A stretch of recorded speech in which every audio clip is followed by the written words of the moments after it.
Because speaking of the COVID-19 pandemic, it has indeed affected not just one country, but globally. I mean, countries everywhere. It's also affected businesses as well. So for example, in Singapore, it's affected many businesses, even the education industry, where most people think it's still possible to do online, but there's something also called the online fatigue, where schools, the mainstream schools are already doing online training, whether it's Zoom or other online platform.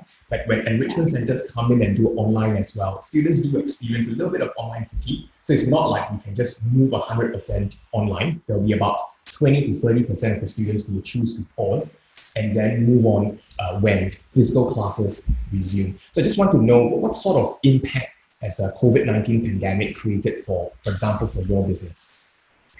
For us in particular is huge because we're brick and mortar, we're face to face, we're in person, and it's very difficult to do a lot of things virtually. Although we are offering virtual fittings now, it is nowhere near as effective than what we had before. But more than that, the reason why we are struggling in our industry is because every theater performance, every show, every competition, every ballet class, they're all canceled. And the reason why dancers need to replace these shoes is because it starts out very hard, but after a while it gets softer and softer and softer, so you have to replace them. But if you're not dancing, if you're not in shows, if you're not in competitions, there's no need to replace these. And we're a very, very unique case because our entire industry is basically canceled. There's no need for these shoes anymore. It's not like food or it's not like a commodity that you have to continue to replace during these times. It was specifically for shows that are all canceled for the rest of the year. So we're definitely getting hit pretty hard.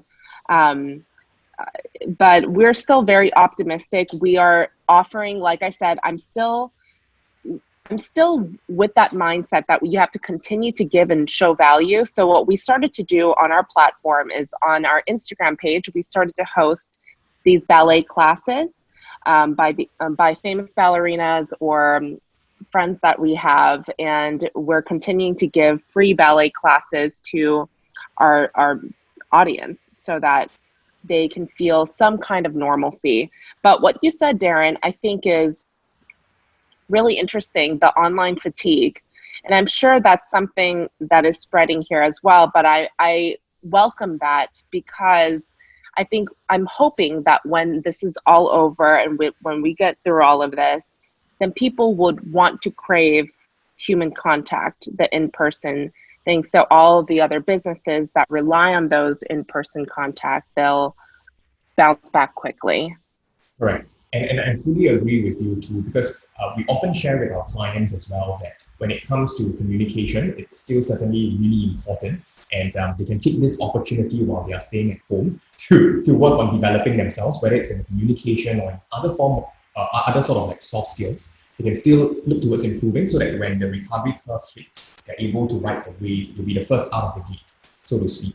And when it comes to your strategy, I think it's really very strategic and sound because at a time where companies are trying to cut back on either advertisements or they're trying to cut back on content creation, at a point in time where people are staying at home, they are watching more, they are going on social media platforms more. I think what you're doing is very strategic because you're putting more content, even more value out there, and people see you more often, and therefore you occupy a larger mind share as compared to other competitors who may then wish to cut back on some of the content sharing. So yeah, COVID-19 has also impacted us because we have physical learning centers. That means we still have to pay rent.